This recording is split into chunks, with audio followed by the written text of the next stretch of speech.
forward to this visit tonight. We're going to hear some unusual issues about our visitors from a lady who is very well-spoken and outspoken and held in high regard by a lot of folks. Anna, welcome to the program. Thank you. How are you? I'm very good. How are you, Jeff? Okay, I do my best. Good. You were first contacted, it says on my little notes here, when you were about 4 or 5 years of age. Take us back and tell us what kind of a child you were and what happened. Well, my first contact was when I was 4 years old. I was playing outside one afternoon in the driveway. And I did that too, I remember. Do you? We all did. Yeah. And I was approached from behind with what I thought was at first was a child, but when I turned around, it was not any child I had ever seen before. Was it daytime? Yes, it was broad daylight. Mm-hmm. And I attempted to run and scream because I was very frightened of what I saw, but they have the ability to do something called a bioneurological block. It's a certain tool that they have that allows them to create an electromagnetic frequency that affects the motor skills in the human body, and that is why they kind of freeze frame you. So Is this actually a physical tool, or is this something that they can do mentally? it depends on the level of development. The ones that are of lesser development need to rely on outside mechanical technology, while the ones that are more evolved are able to get the same effect by simply using their own mind technology. Okay. All right. Well, what happened after you turned around and saw that this wasn't Jimmy next door? Well, I was basically put into that state of suspension where I was not able to move or scream. And then I noticed above me, it looked as though it was a shadow form in the clouds. It was actually on the other side of the clouds. There was cloud cover. So I couldn't see it clearly, but it was a very large, triangular-shaped dark object. And I began to be levitated toward it. And at that point, I had lost consciousness. And the next thing I remembered in that particular incident was that I was being levitated back down toward the ground. So you had a physical sense of going up and then a physical sense of what, like an elevator kind of coming down? It was not an elevator. It's a particle beam is what it is, and it's part of their technology. It's kind of standard issue ET technology. Mm-hmm. And, they use it to transport, beings from one place to another. And that was my first experience with it. After that, I experienced literally ritual abductions. And then I had another type of encounter with a completely different group that got me out from under the abductions that I was experiencing. Okay, hold on now. When you say ritual abductions, for our listeners who may be new to this whole thing, give us a couple of sentences or so on what is a ritual abduction. Well, a ritual abduction would be, it does not only happen just once. It happens recurrently. And not only does it reoccur once in a while, it reoccurs on a very regular basis, and most often it's cyclic, where there'll be a certain cycle to the times when a being is taken. And this is because of the type of experiments they do with the DNA, when there are certain times that they need to work with their experiments on a regular basis, on a cyclic basis. Were they tracking, have you been able to determine if they've been tracking your mother or father? Yes, they were, prior to involvement with me. In fact, I was told by the other group, who basically rescued me, was that my mother had also been an abductee but had no memory of it, and that while I was, still a fetus, that they had abducted her and they had enhanced the gene code in the fetus. And I was born... you were augmented. Yes, and because of that, by the age of 4, I had full memory of the fetal integration process and all sorts of things. Do you remember when the first cell was formed? Yes, I remember being outside of it, and I remember the entire process. Being outside of it, Anna, in what, a spiritual sense? Well, you can call it spiritual. It's consciousness. All right, well, whatever. In other words, you were not integrated with the physical body you were going to inhabit and dwell in, and you were there and you saw this coming together. Yes, and I participated in the process. It's called the fetal integration process. How did you participate in the process? Well, when you are in a state of, let us say, disembodied consciousness, you're actually within the frequency bands of the 4th dimension. And down here we're in dimensions 3, 2, and 1. Right. From that perspective, your consciousness is much more expanded than it is here. and you know many things, including what it means to come into an incarnation in this particular universe. So from there, you have a large knowledge base to draw on. And it's a very technical process, a bioenergetic process, about moving energy and particles and those kind of things. So you helped you were there at the moment of conception. Yes. You weren't in the moment of conception. You were adjacent to it, so to speak. Right. Actually, which is it's kind of funny, and I'll probably get in trouble with certain religious organizations for saying this, but fetal integration can't take place right at conception. There's a living consciousness that comes from the genetic code from both parents, but there's a certain time factor that the vibrational rate of the embryo has to grow. Has to ramp up. Yes, before it can house the consciousness coming in from the fourth dimensional frequencies, or it would kill it. And okay, so it's got to get ready to receive that higher level consciousness, which is waiting to integrate. How long a period for ramping up, approximately? Well, it really depends on the time period. In our particular cycle of evolution that we're in right now, there's about a 33 to 52 day period that it takes. Most integration does not occur before the 56th day, they told me, but basically it can go between the 30s and the 50s days after conception. You're well aware of the big debate on abortion and when souls may enter, and so you're saying 33 to 56 days? Yeah, and the thing is, I can understand why there are people who have a problem with abortion, because at our level of awareness right now, we don't have the ability to tell exactly when the conception occurred or when fetal integration has occurred, and there are major problems if you abort a fetus after fetal integration has occurred. I would think that would be most difficult, especially on the integrated soul, spirit, consciousness. Yes, it's a problem for both the mother and the incoming consciousness. It's been dispossessed, and there is what you're saying is clearly, I think, there's a bond there, a linkage that is inseparable, and when you separate it, you cause no end of grief and trauma on levels that we can't commonly perceive. Yes, that is true. What basically happens with an abortion is if fetal integration has started to commence, the vibrational rate of the consciousness that's going to be the fetus has already started to downstep its vibration, and it can't go back up again without evolving up through a body. So the consciousness becomes disembodied, and it gets trapped in the mother's bioenergetic field. And that creates all sorts of problems in consciousness, also in the biology. It drains energy from the mother's system throughout the lifetime, but it also is something that carries on after the death experience that will have to be dealt with, following the mother's death experience. Very interesting explanation of that. Did you pick your parents? Yes, it is. Why? Why did you pick those particular people? In this particular lifetime, I picked the ones I did because of the genetic code that was available through them. In other lifetimes, there are other decisions made. It's not always because of the gene code. Sometimes it's because of the experience you will have in participating with them in that way. But in this case, it was because of the genetic coding I would be able to receive, which would allow me to eventually bring in higher levels of consciousness that it takes certain genetic combinations to create. Okay, all right. So we've gotten together. Fetal integration has occurred. You're being ritually abducted by people, beings who are here. Which group? Greys? In the beginning, it was the Greys. And actually, the Greys are part of a group called the Zephelium. They're Zeta. They're from the Zeta Reticuli system and the Orion star system. But the Greys are just kind of workers. There are several castes within that system, and the Zephelium are the head group. It's like India. Yes, kind of. So the Zeta Reticuli is indeed a location, in your experience, of an intelligent race that is here. How long have they been coming here? The Zeta. Let's just talk about the Zetas and their or caste groups. How long have they been here? A long time? Oh, they've been here since ancient prehistory times. Is that why we have no missing link in the chain of human evolution? We've got Homo sapiens and others coexisting side by side, and then they just die out.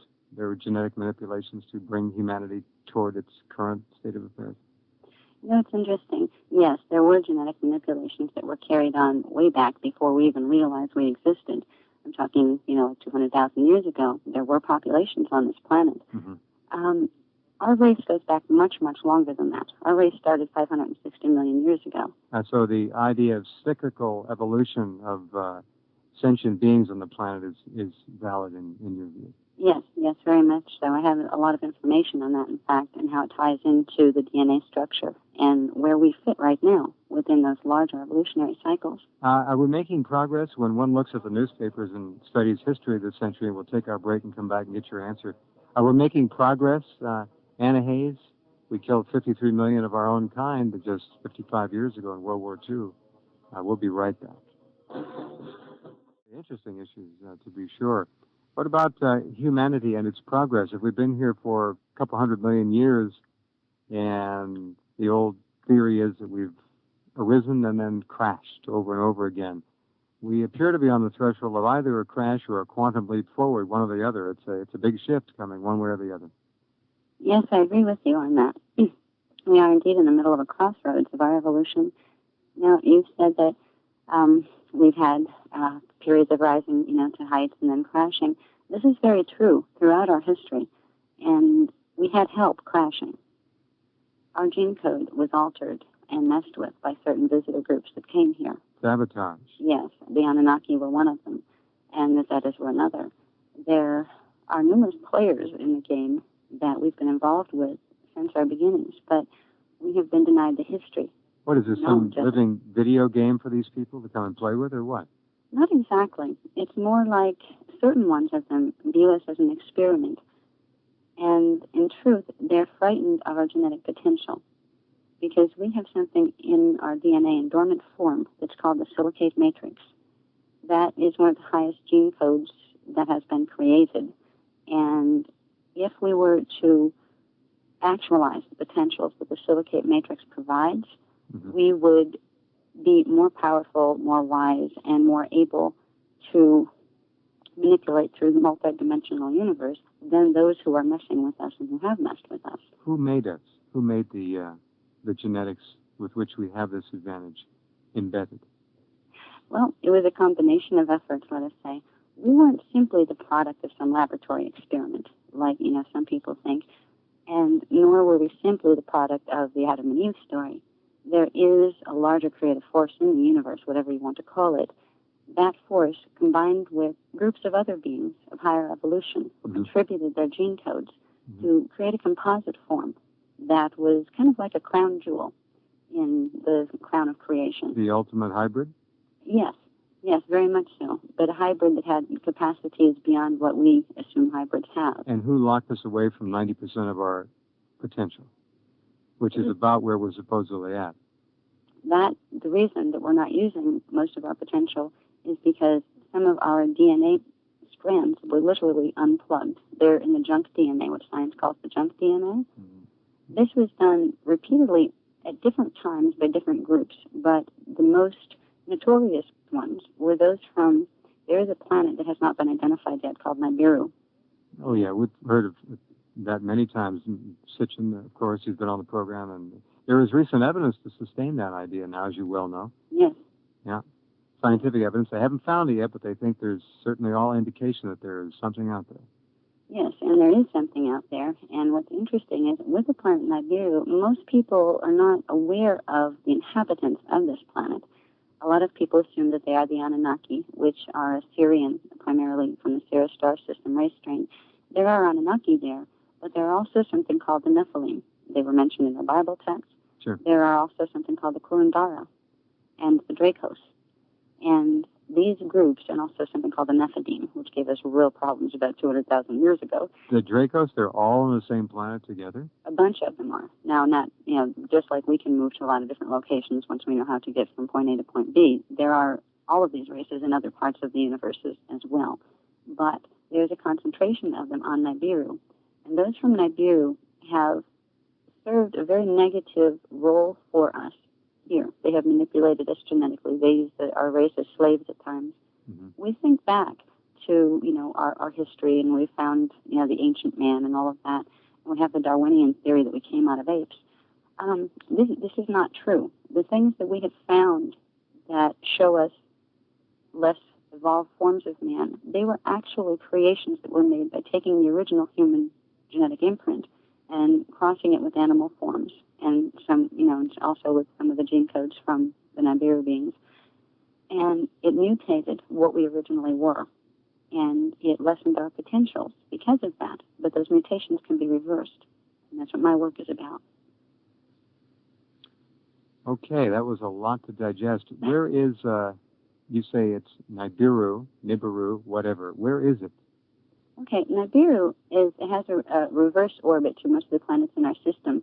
And it actually runs between the Ceres star system and ours. And it has 3,600 and some year orbit. And I have that someplace right here. So it's way out there. Yes, and the interesting thing is, there's a plot going on here where a lot of people are saying, oh, Nibiru is coming in. Oh, it's supposed to be on an ellipse, and it's coming back, yeah. Actually, what is coming back is being passed off as the planet Nibiru. Nibiru is not due in here for another 1,000+ years. It's an infiltration attempt. By the ones from the consciousness and the beings that are living on the planet Nibiru. So what's coming, another planet or a piece of hardware? A piece of hardware disguised as a planet. Good trick. Some people say the moon is hollow, something like that? Something like that. I don't know if the moon is or not, but well, I do know that has been a ploy, since very ancient times, that the ones who understand very high science have the ability to create craft that are able to present themselves in such a way. Is that emanating from Nibiru, or is it coming from somewhere else? It's a cooperative effort between the ones from Nibiru and certain ones from the Orion star system. Right, and this planet is going to come in and park in orbit within our solar system? That's what the plan is. And hopefully it will not be successful. We're in the middle of a drama that is so large, it's almost hard to track. And I've been fortunate that I've worked closely with guardian races that are trying to help us here. They were the ones that rescued you? Yes, they were. Mm-hmm. And I was very grateful for that rescue. Right. Coming up on a break, let me ask you to pause right there. When we come back, we'll rejoin the story at the point you were rescued and hear about that as well. We have books available, and is there a number we can give, Anna?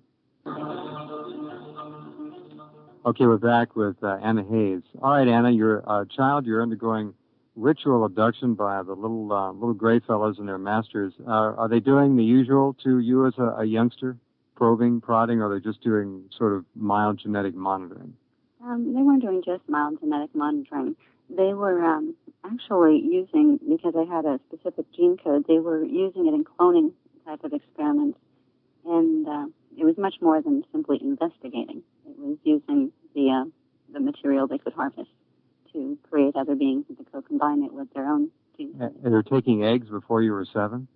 They weren't taking eggs. They were taking DNA. From Body cells, primarily. Taking cells? Yeah. They were also preparing the body to be a breeder, which if what I call the Guardians had not intervened, I would have been hooked into their central mind control matrix and used as a breeder. Okay, what happened by way of intervention and salvation for you? First of all, let's identify the Guardians. Okay, the Guardians, well, I deal with a group that's called the Guardian Alliance. It's an absolutely huge group. There's over 10 million different races that are represented in this group, and this group is part of a larger group called the Interdimensional Association of Free Worlds. Now, the members of the Guardian Alliance that I dealt with, you would most accurately consider them time travelers because they were primarily human, and they came from the year 6520 AD, and they are reaching backwards in their time frame to try to help us here, because what happens here will affect them in their time frame. So I was dealing with primarily a group of what I would call humans of higher evolution. They're much more highly evolved than we are. Okay. But they, in their higher evolution, they deal with other extraterrestrial races on a regular basis. We're kind of like unique in the universe because most other beings and races in the universe are aware that they are not alone here. But we've been under a type of quarantine, and that was done on purpose. And our leaders, as far as you know, are in cahoots with some of the bad guys? To a degree. In some parts of the governments, and this goes worldwide, not just the U.S. government, are involved. But it started before the Roswell, New Mexico incident in the 40s.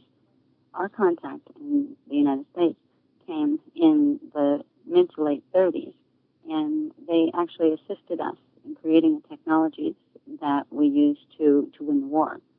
And there were contracts made and treaties made between primarily the Zetas and the Zephalians and the government, which was the beginning of the MJ-12 group and all of that. Let me back you up a little bit. Mm-hmm. Some of the technology we used to win World War II, either, I guess, perhaps in both the Pacific and the European theater, came from a deal we struck in the 30s. Can you give me an example of some of the technology that may have derived from such a meeting? The bomb. We were told that the bomb was created in certain ways, and indeed it was, but the information and the ability to put certain groups of facts together in a way that we came up with the ability to create such a weapon was because we were being tutored. Were the scientists involved with creating the bomb aware they were being tutored? Some of them were. Most of them weren't. That's usually the standard protocol. The light bulb goes on and someone's turning it on, but they didn't know it. It's a little more direct than that, actually. There were certain groups of scientists who had physical meetings with these beings and were physically trained by them. And they would share their information in specific ways. The beings do have the ability to literally put thoughts in your head because they are interdimensional. We have that ability now with microwave technology. Yes, we do. I've had it for quite some time. Most people don't know it and don't want to believe it, but it's true. Mm-hmm. All right, so you're a child of 7, and how did the rescue occur? Well, it was interesting. I was at my grandmother's house this time, and it was again in the afternoon on a spring day, and I was playing in... You're always minding your own business when these things happen. It's having fun. Not looking for it, believe me. But I was approached again, and what approached me was another gray, but this one had blue eyes, and I'd never seen one with blue eyes before. This one also had what appeared to be empathy and the ability to relate on a feeling level, which is something I'd never experienced with the other grays. And it basically told me that I didn't have to be afraid anymore, that I would be safe now, that they were going to make sure I was safe, and I didn't know who they were. But then I began to have about twice as many abduction-type experiences, some with the good guys, some with the not good guys. And eventually I was trained in many, many things by the good guys, including understanding the agenda that's taking place. Did you like them as a child? Did you recognize goodness right away? Or were you a little suspicious by then? First of all, let me back up and don't get ahead of myself, Mm-hmm. Jeff, here. Did you know you were being serially abducted, ritually abducted? I was conscious of it, yes. These were conscious events then? Yes. Okay. Yes, and very, very often it would happen not only while I was sleeping, or, like a lot of people say, oh, it happened when I was in bed or asleep at night. It didn't have to be. I had, during my adolescence, I disappeared frequently and got in trouble for being, quote, a runaway, except it was more like a flyaway because I wasn't able to tell people, sorry, I didn't run away, but I was, taken on a spaceship, or they would have had me locked up someplace, So, they were very actively involved in my life from a very early age. Did you tell your parents about any of this? I tried, and it was really interesting. In the very early stages, particularly when I was dealing with what I call the intruders, when I would try to open my mouth to tell somebody that, I was terrified that these things were happening, that they were coming to get me, they had me hooked up to part of their central mind complex that is actually a machinery type of thing that generates thought waves. They would be able to block what came out of my mouth and make me blank on what I was going to say until the time passed when I could say it. And after a while, you just get very conditioned to not even bother trying. So from a very early age, they had played those kind of games with me, and I just gave up after a while. Then later, when I was being taught by the Guardians, they explained to me that it was very important that I didn't tell anybody, that, I had them to lean on and that they would help me understand and help me through it, but that my freedom would be in jeopardy if I tried to explain to anybody. Because even now, 20 years later, there's still not too many places that somebody who's experiencing this can go without someone assuming they're crazy. And they, the Guardians had warned me just do not talk about it. Well, it goes back to stranger in a strange land. You can't come forward with too much or you're going to get taken out. Mm-hmm. I have had a guest on the program a number of times. Her name is Nancy. Mm-hmm. You know who she is. Mm-hmm. She talks to the Zetas. Yes. What does Anna Hayes think about Nancy and ZetaTalk? Well, it's interesting. I didn't know anything about ZetaTalk until about a week ago when my publisher sent me a copy of her book that's coming out to get me familiar with her work. Uh-huh. And he said, she is frequently on that show, so you might want to ask you something about her. That show? Yeah, your show. She's on that show. All right, hold on, Anna. We have to pause and pay a little respect to the people who make this program possible. And we shall do that and come right back with Anna Hayes in just a couple of minutes. With Anna Hayes tonight, her first visit to that program, and enjoying hearing what she has to say. So what about Nancy and ZetaTalk, Anna? Do you find that to be credible and legitimate? You've got contacts, so to speak? Yes, I do. I do believe her contact is legitimate. I scanned through the book that the publisher had sent me, and I have basically 3 points to say about it. The first point I'd like to make in general is that not all Zetas are negative. Some of them joined treaties in 1983 with the Guardians because they wanted out. 1983 is when the Dracos, the reptilians, got involved, and some of the Dracos were frightened of being taken over by them, so they joined with the Guardian forces. Others did not and stayed and joined with the Dracos forces. So we have Zetas on both good and bad sides. So when someone presents a Zeta book to me, my first question is, which Zeta group are they coming out of? Mm-hmm. Now, as I looked through the material, the first thing that struck me as a little unnerving was they are passing off the stage in our development where we were mutated as if it is our origin. And that is a ploy that's often used by ET groups that are trying to mess with us. Mm-hmm. They come in and they try to make us look like their children. So we put them in a parental role, and so we are more easily controlled and directed. Mm-hmm.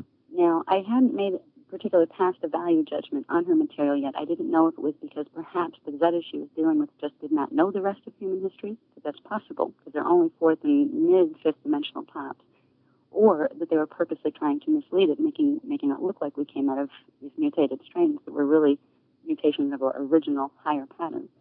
Then, the biggest thing that caught my attention was their assertion, rather than even assumption, that we are going through a pole tilt. And this is 2003, I think? Yeah, supposedly. Mm-hmm. Now, we have our material deals with all of this. There is a possibility that this could happen for very specific reasons, but there's a lot we can do so that it does not happen. There's the whole key to what is taking place with the ET visitation here is what most people aren't aware of yet. It's happening because of the time frame, because of the time period we're in right now. We are entering what is called a stellar activation cycle.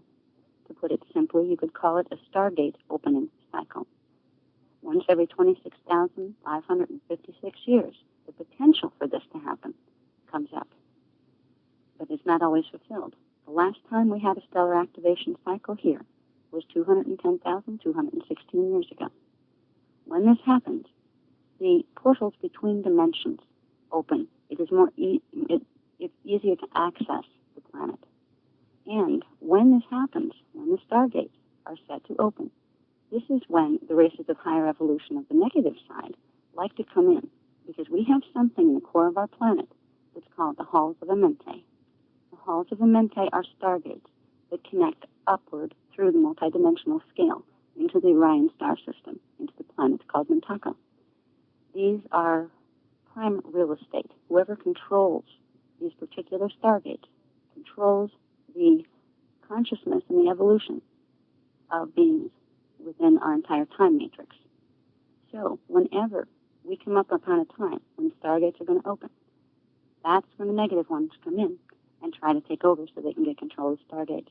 That is what's happening here. And we are so unprepared because historically, in the last stellar activation cycle, they got control. That's why our history has been distorted. That's why we have no idea what we're dealing with. They came in, they did genetic mutations. We're confronted now with a choice to open ourselves to this new history, this new material, and make a stand to not allow those forces to take our planet. Or we can ignore it all, because denial is easier than accepting something that could be presented. Oh, denial has never been more stylish. Yeah. Yes, denial is, a very strong medicine. But with the ZetaTalk, I don't have any negative feelings towards. So she's either in with the wrong bunch or they're ignorant. I don't really to a degree. I don't think the negative. I got the feeling off the book that, and just the way it's presented, that she's not dealing with intruder Zeta. But I do think she's dealing with Zeta who have a limited knowledge of our history here. Uh-huh. Who also have some vested interest in getting us to think certain ways, not necessarily to do us direct harm. But there's a little bit of sleight of hand going on. That was my opinion. Sounds like politicians to me. Yeah, well, there's very, interstellar politics going on here, mm-hmm. and it makes what happens on planet Earth look very small. Why do we never, as a population, see these in the flesh, in the raw, up close and personal, and have no doubt about it that we are being visited? Why are we still laboring over this as a society, this issue of ET visitation? How much longer can that go on? It probably won't go on for that much longer. In the next 12-year period, there's going to be many, many things changing in that regard, because I do believe that there's going to be contact on a mass level initiated, and it's going to be the ones from Nibiru who want to come in and pretend they're our saviors. And the Guardians had always told me the first ones to make themselves fully publicly known are not the good guys, and to be very aware of that, and to not look up to them as gods, even though they seem godlike compared to us. So I do believe our beliefs will be changing because of direct confrontation at some point in the next 12-year period, possibly in the next 3 years. Direct confrontation, as in hostile relations? Actually, no. More so as the ones that are trying to manipulate us and do us harm, coming in and pretending they're the good guys. Is this any relation to the old legend of the arrival of the Antichrist and all of that? All of those legends, and in fact, all of our religions, are totally tied in to the ET dramas. Yeah, it seems like it would be, yeah. In fact, our religious teachings were seeded here by various different groups at different times. Trickery and deception, not the least of some of them. Well, originally there were very good teachings put here about how consciousness worked. And but it's all been corrupted by... It's been corrupted, yes it has. And that's unfortunate. That's why the Guardian groups are contacting some people to try to bring the truth back. And at the same time, you have the negative groups contacting people to try to distort it again. All these people, Anna, who claim contact, mm-hmm. A lot of them, in your opinion, are being contacted by various and sundry groups? Yes. Well, first of all, contactees in general, I would believe probably about 89 to 92% are actually contactees. They're not people hallucinating. They're not making it up. They're not mm-hmm. jumping on the bandwagon. Now, proportionately, there are more at this point being contacted with the negative ones, because right now our consciousness is at a certain level, and we will draw in to our reality something that has a consciousness similar to ours. So the more evolved people who are moving into what some people mm-hmm. call Christ consciousness, Life's attract. Yeah, they tend to draw in a higher vibrating consciousness, where the masses tend to draw in a lower vibrating consciousness more like itself. So there are more people right now that are experiencing negative contact, but this is going to change because our DNA is going to change in the next 12-year period, whether we're ready for it or not. The silicate matrix that I spoke about before, briefly, is going to begin spontaneous activation because of the changes that are going to happen in the electromagnetic fields on the planet. So our consciousness will raise, and because of this, we will begin to have more contact with guardian groups that have a higher consciousness. I get the feeling from tracking just a fraction of the reports that it's a very busy world, this world of ours, not only on the surface but above it. How many different groups are visiting actively? It's dozens? Basic estimate would be about 400,000. Run that by me again, slow. About 400,000 different groups with different agendas and interests. That's too many to count. I know. We are in the middle of such a huge drama. Why the interest in planet Earth? Does it go back to what you said, that genetically we have enough to really become almost masters of the universe if we ever were to be able to realize it all? It's part that, and it's part that we're sitting on a jewel at the center of our planet. Those stargates are some of the most valuable in the multidimensional universe. And that's at the center, the very physical center of this planet? Yes, there are certain things in the physical center of this planet that if you use sound and light technologies, which are really quantic science morphogenetic field technologies, they will open into other reality fields. Hollow planet? Not exactly. The hollow planet gets into the inner Earth concept. The inner Earth is really a frequency modulation zone that exists between the frequency bands that our Earth is at and the frequency bands that parallel Earth is at. It's a median zone, and it does appear as a full reality system, like Earth does, unto itself.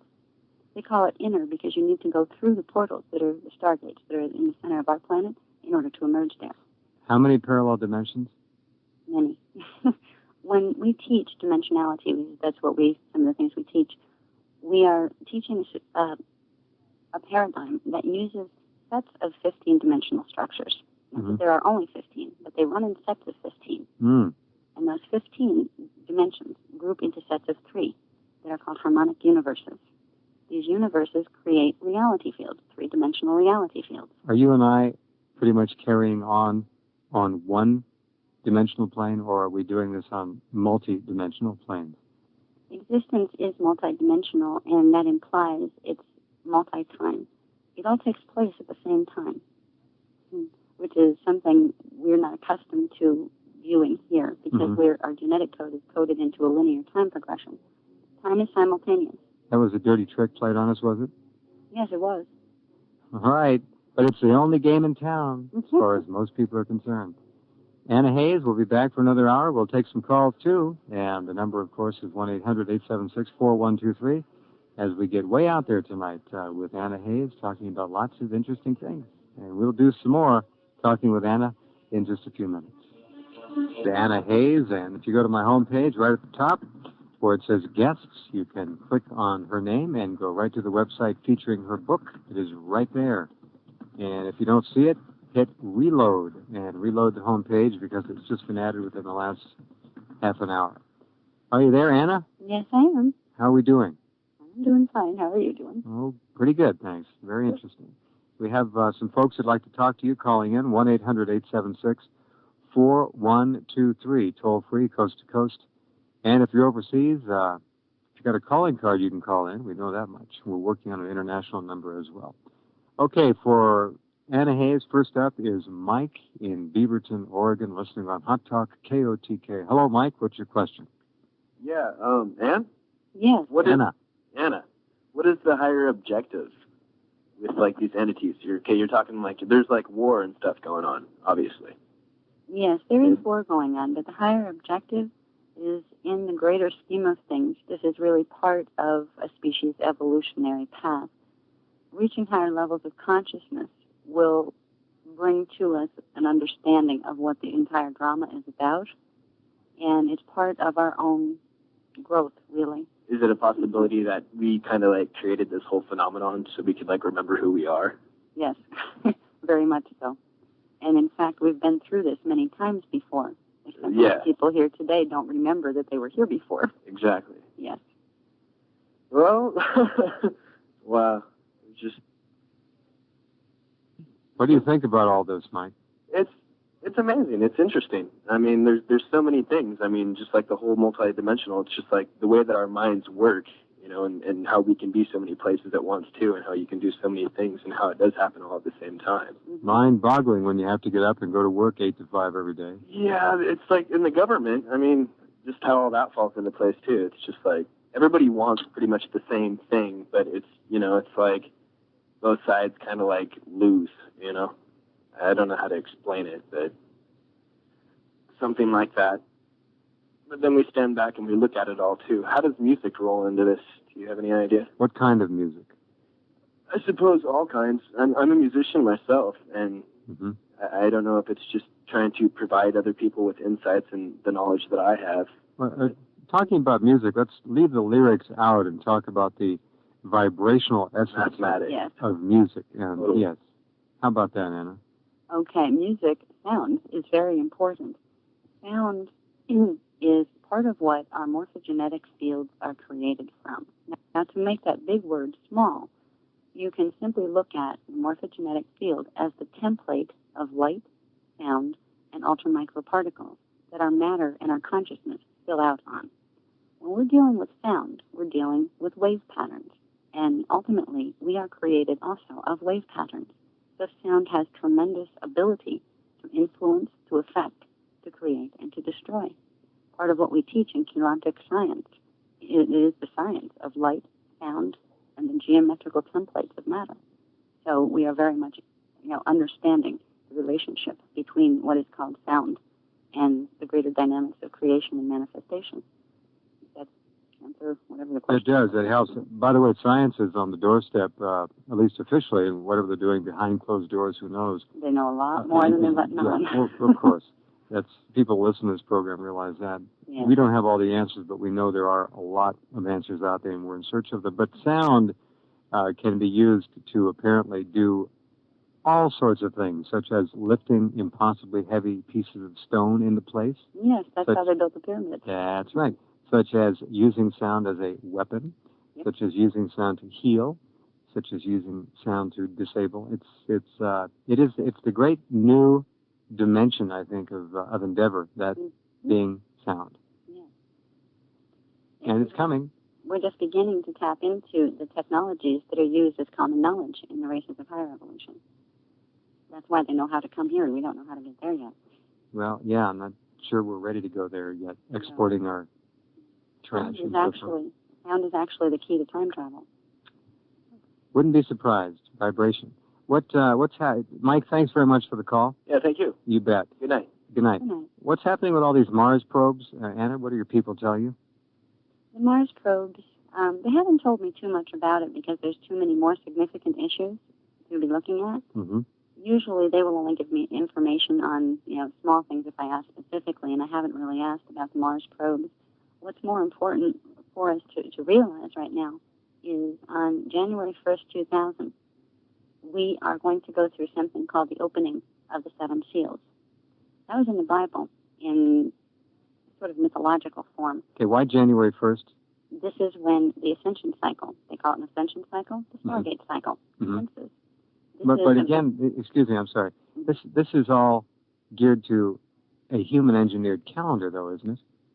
Well, or was the human-engineered calendar derived from something else that humans may not have been aware of? Okay, in the Guardian Alliance, they do not use the human-engineered calendar, but they are able to take their way of calculating time, which is done by rising and falling of vibrations and cycles, and translate it into a linear sequence that would make sense in our time frame. Mm-hmm. So it is basically time is a vibrational phenomena, and the races of higher evolution understand this. But you can translate that vibrational phenomena into any calendar, including ours.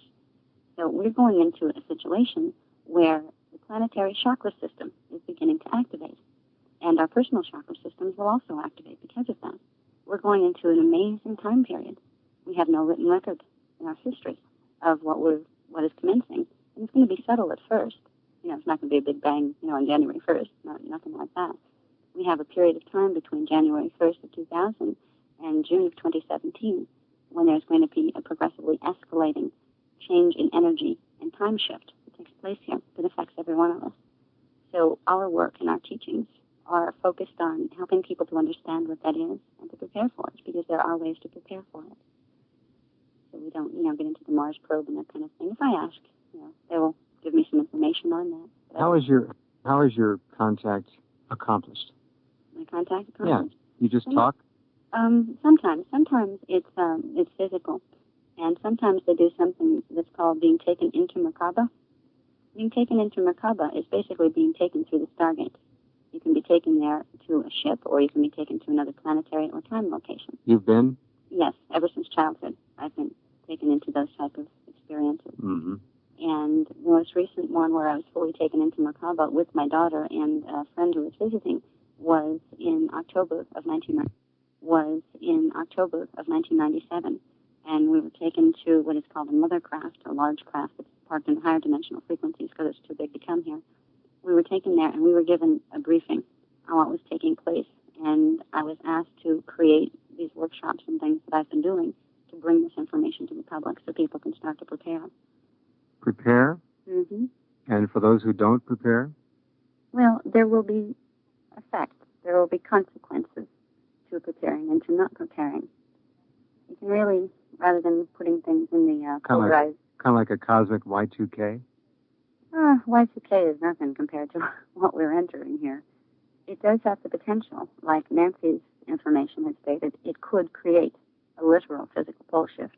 But if this goes well, if the Stargate cycle goes well, it does not have to create that. And whether it does or not will depend a lot on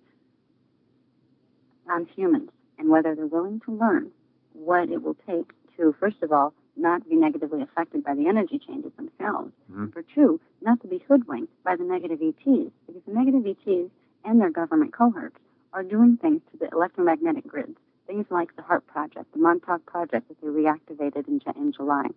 These type of things are creating disharmonics or energy imbalances within the planetary grid system, within the ley lines and the morphogenetic level.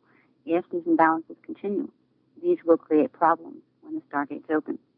So we are trying to educate people on how we can begin to, first of all, protect and heal ourselves by raising our consciousness, activating our DNA, then getting together in groups and learning to use morphogenetic science to try to undo the damage that the negative ones are doing so we can go through this cycle in a positive way rather than in a cataclysmic way.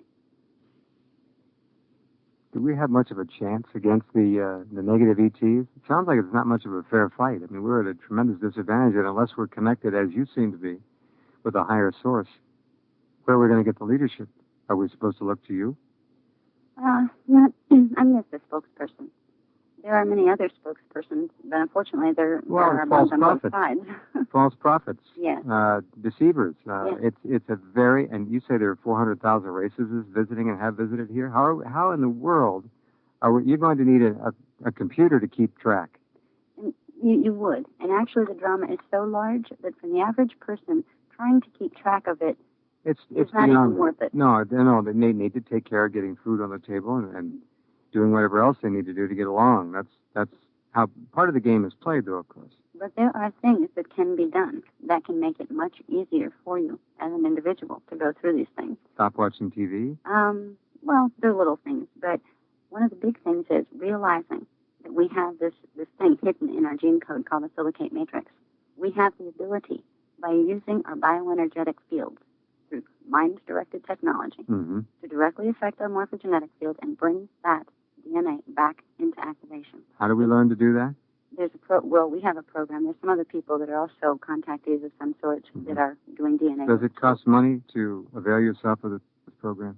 Well, we actually set up we just were asked to set up a temple. I don't know if you've ever heard of the Melchizedeks before. Have you heard of Melchizedeks? No. Okay. Well, there's a large group at this point of beings who are in contact with higher dimensional beings of higher evolution. Say that name one more time. Melchizedek. Melchizedek.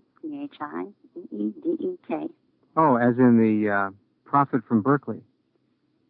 I don't know who the prophet from Berkeley is. Yes, Mr. Melchizedek. Oh, that's one I haven't met. But there's people like Drunvalo Melchizedek and Elton. That's the one. Oh, Drunvalo. Okay. He was a Berkeley radical. Yeah, I didn't know who he was before he was Drunvalo. So he's one of the Melchizedeks? Yes, he is one of the Melchizedeks. I'm not associated with him, but okay. It is a race strain. All right, hold on. We'll be right back with Anna Hayes. 2 books? Yes. To date? Today. Actually, the Voyager series is part of a series of 12 books. Mm-hmm. And the Quilanta series is part of a series of 18. So okay. far we have 2 of them published. All right. Well, you're on the way. Back to the Melchizedek issue and Drunvalo, and how does he interrelate with the Melchizedeks? And again, who are they? Well, Melchizedeks go way up into what we would call cosmological structure multidimensionally, but they are also a race strain on the planet of the root races that were seeded here many, many years ago. Okay. There are something called cloister races that were seeded with him. Is that Asian, Black, Caucasian? Well, each one of the race strains has a cloister race and a root race version, and every root race has a representative of every skin color. So we're in the Aryan root race cycle right now. Why the different skin colors? It depends on it's actually part of the stellar coding. And the Asian eyes, some people say that that's evidence of possible ET heritage as well. Well, we were created as a composite of ET gene codes, and that's what created the original human form. And they were called the Tauromysian race. And the more slanted type eyes were characteristic of the Tauromysian. So it's really our imprint. All right. Of all the different groups visiting the planet, is the planet more or less apportioned into spheres of influence? As far as certain areas being governed by certain groups? Yes, there are certain geographical areas and certain cultures that are more affiliated with certain ET groups than with others. And there's actually hybrids that have been here since the last Stargate cycle. There are certain members of our human race that are even more stellar than the original human imprint because they have been imbued with the gene codes of some of the other visiting races.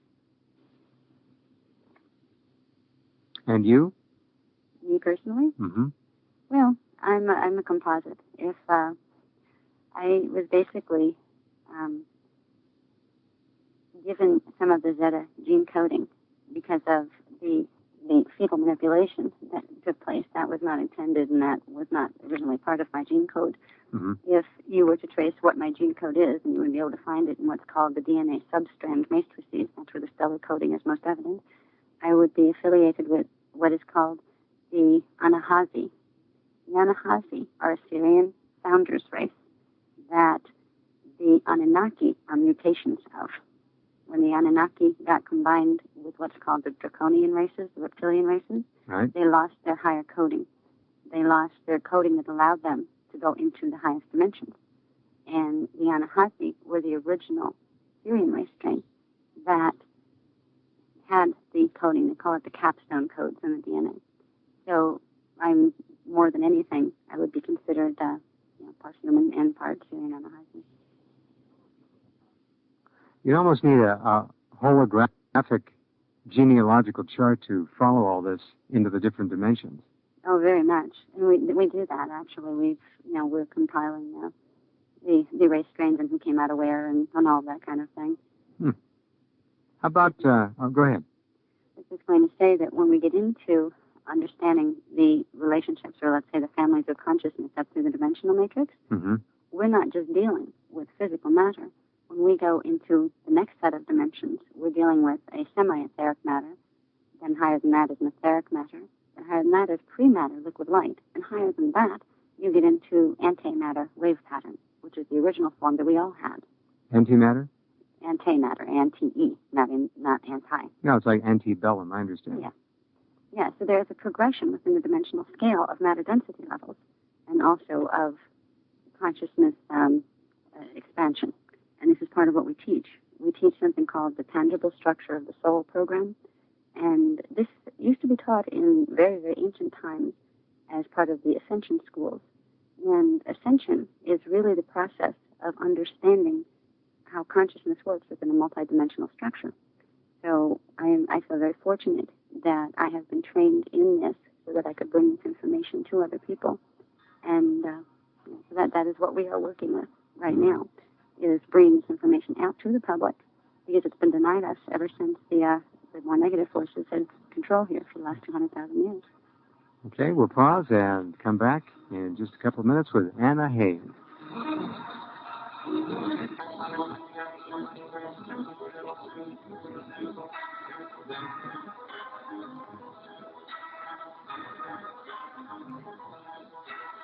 With Anna Hayes, and let's go back to the telephones now and say hello to Reed in Hot Springs, Arkansas, listening to us on the signal, KSYG 103.7 out of Little Rock. Hello, Reed. Welcome to the program. Hi, Jeff.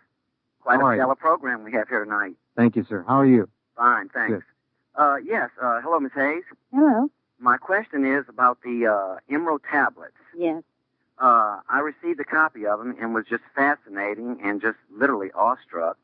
And I was wondering as to the validity of this information, whether it was truth or fiction, and if it is true, is it good or bad? Because they give a formula in there as to how to tap into the light, and he refers to the halls of Amenti, which you referred to earlier in the show, and a word at the end of it, a power word to use. Yes.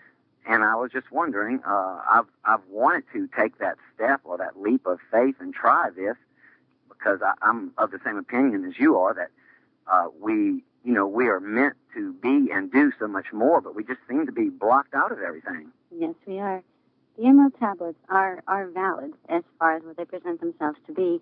They are the teachings of a particular gestalt of consciousness that exists beyond matter form in the higher harmonic universes.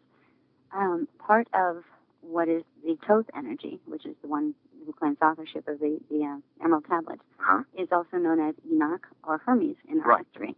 So they are all the same being, which is a matrix of consciousness. Now, Enoch is a member of the Guardian Alliance, and I've dealt with him, and I've actually met manifestations of that being. And Enoch is one of the ones who has taken me into Merkaba. So I've been told, as far as the Emerald Tablets, they present part of the picture. It is a paradigm that can be used to get you to the next step, but there is a step after that. And there's basically a difference between, say, the teachings that we're teaching and those teachings. Each set of teachings that are being given right now are geared toward a specific level of consciousness. And certain teachings of the Emerald Tablets are geared toward helping people make it from third-dimensional consciousness, which corresponds with activation of the third DNA strand, which everybody has right now, moving into fourth-dimensional consciousness. Those teachings will help you to move from D3 to D4. There are other teachings, such as the ones that we're working with, that help you move from D3 to D4 up to D5. So there are sets of teachings that actually go with each other. You can use the power word in the Emerald Tablets without doing harm to yourself. You will begin to have experiences of connecting your consciousness with the halls of Amenti. What that will do is begin to take you from what's called a single vector consciousness, which is a person who has the ability to perceive only one linear timeline at a time, to a multi-vector consciousness, where you will begin to open up your own memory record of where you've been before you were here, and both in the future and in the past. So working with the Emerald Tablets, you can get a lot of information, and they are part of the teachings that we are bringing forth through what we call the Azurite Temple of the Melchizedek Cloister. That is what we've been asked to establish. They're all teachings of a group called the Priests of Ur. And the Priests of Ur are a very ancient group that were formed with the original human race strains, the Tauromycium, 550 million years ago, when our race became seated here. So I would say, work with them if you feel comfortable with them. But whenever in any belief system, when you find something that says you have to stop here and you can't explore other things, don't allow a paradigm to limit you. Take the Emerald Tablets and find out what else is out there that resonates with them and work with them. Mm-hmm. Also, since you mentioned Melchizedek, is that the same one that's mentioned in the Bible? Is that the same order? Yes, it's the same order, and it's actually a cosmological order that manifests through all of the race strains, the Syrians, the Palladians, all of them have versions of the Melchizedek family. In truth, the entire human lineage is a manifestation of the Melchizedek family. So we are all united. Melchizedek is really a tonal vibration pattern that when you put it on the outside turns into a word that is called Melchizedek. There's been many connotations to that word, but it is really representative of a family of consciousness that goes all the way up the dimensional scale. And the Melchizedeks right now are bringing back the teachings of what's called ascension, which is the teachings of learning to remember your multidimensional anatomy so you can remember the roadmap back into expansion out of matter, space, and time. That would really help a lot. Yes, and that's part of what we teach in our Tangible Structure of the Soul program. So we have to go backwards before we can go forward. Exactly. And it's so frustrating. Don't get frustrated. Just do the best you can each day. Remember, it's the little things that matter. Okay. Put good out there every day, little bits, and it'll add up. You have higher parts. You need everybody. If we could learn to trust our higher parts, our superconscious mind, some people call it the soul, There's a whole hierarchy of identity we're connected to in the higher dimensions. It's our own. If we can just trust that it's there, it'll guide us home. Because quickly, and then I'll get off the phone. The times I have tried to meditate and, sort of follow the pattern that they set down and things like that, when I close my eyes and sort of go into a meditative state, which I had never done before in my life, but I feel like something's pulling me in that direction, I get like these flashes of white light in my mind's eye and like a feeling in my neck area, which I've learned you have these different chakras and things like this, and all this is new to me. But these are the sensations that I've been experiencing, and they're quite unlike anything I've ever experienced before. And to a certain degree, it's sort of scary. It can be if you don't realize what you're dealing with. When you're dealing with working with the chakra system, when you're working with things like the emerald tablets, it is a frequency. Those words on the paper also carry a frequency and energy with them. Those frequencies, when you bring them into yourself through reading them, they start to stimulate dormant parts of the DNA, which starts to activate the chakra system and starts to expand the consciousness. It's all connected. So you would say, in your opinion, it is a good thing and a first step into the right direction? Yes. Okay. Thank you so much. Sure. Good night, Jeff. Thanks. Take care. Bye-bye. Okay. A lot of talk these days, Anna Hayes, about reptilians. Yes. Some people talking about shape-shifting. Some people claim they've seen it. Some people suggest that the reptiles are pretty bad guys, and they're here, and gals, and they're here, and they're up to no good. That's very true. The reptilians come out of a matrix of consciousness in the higher dimensional fields where they're not fully manifesting matter. It's called the draconian matrix, and it has many, many different races that are involved with it. They originated within the Orion star system. The draconian matrix are the ones that are connected to the ones in Nibiru, and they actually have what we would call an avatar-level consciousnesses that come here. Everybody thinks that when you get into higher dimensions, everybody's great. And after a certain point, yes. But you can have 11th and 12th dimensional consciousness that is working on the negative side. Still corrupted, huh? Yeah. Mm-hmm. And they are here, and shape-shifting does happen. What they're trying to do very often is to take possession of a person. They do it by infiltrating the astral body on the 4th dimensional level, and they depossess the personality that originally belonged there. And they take over and assimilate the personality. But that's on the fourth level. Well, they enter on the 4th level. And they make it all the the way to merge with the gene code. And once they merge with the gene code, that's when they can do the shape-shifting, and they displace the personality that was originally there. And when we come back, you can tell us what happened to that original personality and that original soul. Where did it go? Be right back with Anna Hayes.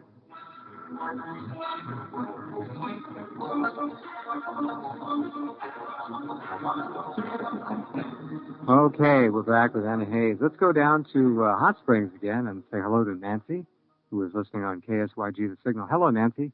Hi, Jeff. Great program. Thank you. It's Anna Hayes doing it all. I know. It sounds wonderful. I'd like to ask these questions, Miss Hayes, if you don't mind, and then hang up and listen to your answers. What you talk about, we were originally chakras or light beings.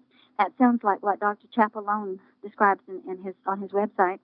And about the DNA change, would it be a shortcut to go to church and receive that anointing? If you know what I'm talking about there? It depends on what church. Basically, there are a few religious or spiritual organizations, primarily those associated with the Melchizedeks, that are doing DNA imprinting and then activation, which is bioenergetic exchange of the codes of the silicate matrix to allow you a more rapid, evolution of your gene code. So you can accomplish in the next 12 years what would take 2,000 years normally. So you wouldn't advise going to get that? It depends on who you're dealing with. This is a little scary as far as what's going on right now. There are a lot of what we call light workers on the planet, people working with the energies like that, but they are usually not aware of the matrices that they're dealing with beyond the 4th dimension. Some of the people that are giving those anointings are actually giving codes that suppress the DNA or that key it into negative matrices. So it's very difficult to tell. Like the reptilian DNA? Yes.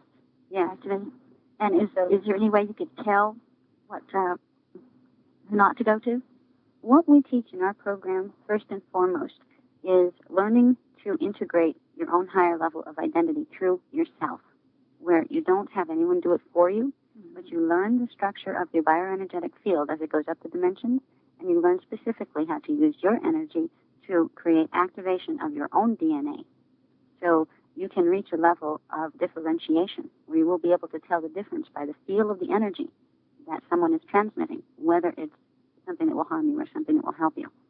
So we teach people to not rely on outside people to do it for them, but to learn to do the mechanics within themselves, because then you won't be compromised by someone who may be representing themselves as something good when they really aren't. That sounds wise. And I can get the information through your book?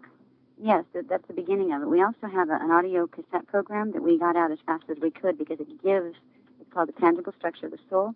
It gives techniques in chelantic science that will begin the process of you building a connection to your own higher identity level, so you can begin to develop these abilities to tell the difference for yourself.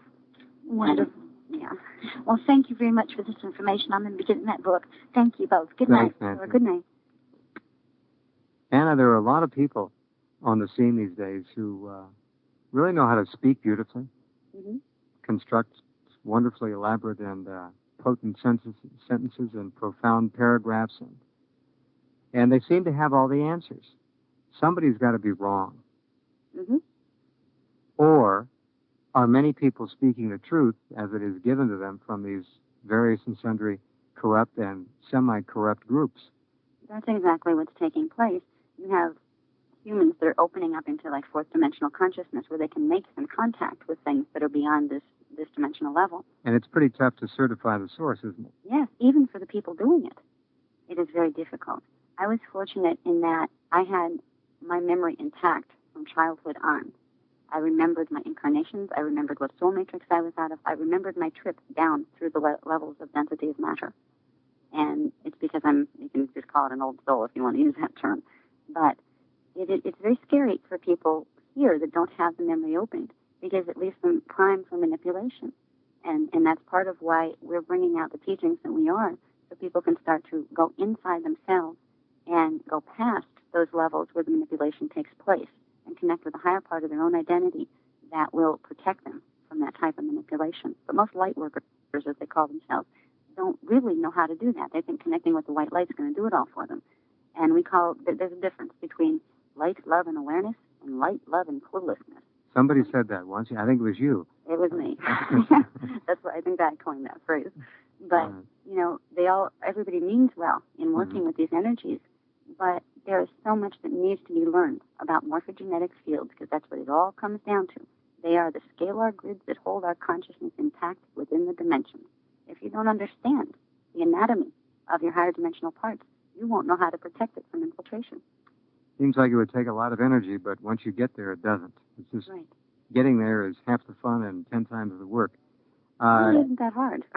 Well, now, for you, have perhaps, the roadmap. Once you have the roadmap. But there are so many people who have been on this program over the years who speak as if they've got the gospel truth, and it's very compelling, very convincing. Lots of people listening would love to follow along. All we can do is present the information week in and week out, year in and year out, and have our listeners make the best decision they can. And ultimately, they have to follow that inner voice, don't they? Right. It's all there. It really Very is. much so. There's a lot of people that do have the truth here, and they have pieces of it. Like I have a piece of it. And those pieces do fit together. That's one of the things we try to show in our paradigm, where the pieces fit together. In fact, I'm doing a workshop on that on December 12th in New York City, on the light and the shadow and showing where the pieces fit, everything from Christ consciousness to the secret government and everything in between. Wow. There is a place where the pieces fit together. Now, it sounds like it would be an interesting conference. In San Antonio, Texas, Lucy, listening on KENS, 1160 AM. Hi, Anna. Hi, Hello. Lucy. Hi, my question goes back to the Emerald Tablets. Yes. And I was wondering if you have heard of the word Zen Uru in relation to the Emerald Tablets. I think that's one of the entry sound tones to use for the halls of Mente. Well, can you explain that a little bit more? Well, all right. When we're dealing with stargates and things like that, these are morphogenetic constructs, or structures of energy that respond to sound, like we were talking about earlier about the power of sound waves. Well, certain words create certain vibrational patterns that interact with the vibrational patterns of stargates. So there are word combinations or sound tone combinations that can be used to open various different aspects or parts of different stargates. and those are associated with the halls of Amente, but they are not the entry into the inner halls. I don't see. We use a different set of toning words, for our when we want to access, the stargates. Okay. I was told something completely different. Okay. No, that's very possible. I don't follow the emerald tablets.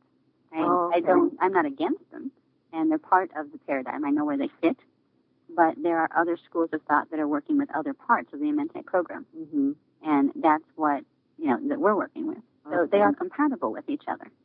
It's just a matter of if you were in different classrooms, if one you're in calculus class, the other in geometry class, you're going to learn two different things that are equally valid, and that are part of a number system. So they do fit together in the fact that they're part of a number system. Same thing with those paradigms. Yeah, I see. No, what I was told was that uttering these words would turn a human form back into a reptilian one. Have you uttered them? No. Okay. No. Now, when they say things like that, what they're saying is those particular vibrational patterns will stimulate certain parts of the DNA. Now, humans contain at this point, because of our past mutations, we contain some DNA that corresponds to the reptilian matrix. So those tones may open up part of that DNA. But that DNA is also keyed to the halls of Mente. Because the fact that we have partial reptilian gene codes in us, some of us more than others, and we pass into incarnation here. You have to pass through the halls of Mente to get here, into incarnation as a soul essence. So there are codes within the halls of Mente that do correspond in part to the reptilian DNA matrices. So that's how I would take that. As far like I said, I didn't study the Emerald Tablets because I'm studying the Melchizedek Cloister teachings. Lucy, almost out of time. I'm sorry. We'll try and get Anna to come on the show again and follow up on this. Very quick questions. Reincarnation, how many times? How many times? Who? How many times are we reincarnated? As many as necessary? Yeah, originally we were supposed to only have to do 2 12 cycles down here, or 24, when our DNA was working the right way. But we've been mutated so badly at this point, people get trapped down here, sometimes for hundreds of thousands. And the idea of sound, some people really resonate to certain singers, certain orchestral sounds. It's reaching the DNA. Oh, yes. Yes, it all goes back to the DNA, and the DNA goes back to the morphogenetic field, which is the template, and the template goes back to the organic consciousness. So back to sound again. Yes. It's almost the key to the kingdom, isn't it? Yes, it is, very much so. Fascinating. Of my homepage. We'll do this again, carry on with the conversation. Obviously, much more to talk about, Anna. Yes.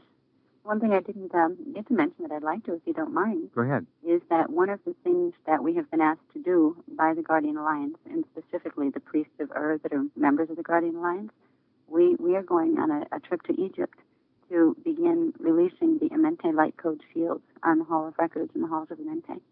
And we're going to be going on between the 17th and 26th of March. And it's still an open trip. There's probably about 30 seats left. But it's a real major event as far as people that are following the real energetic work that's taking place on the And very quickly, an information phone number for that trip. Okay. Thank you, Anna Hayes, very much, and we'll talk again. Thank you, Jeff. Good night. Good night. For more information, dial 765-565-6623.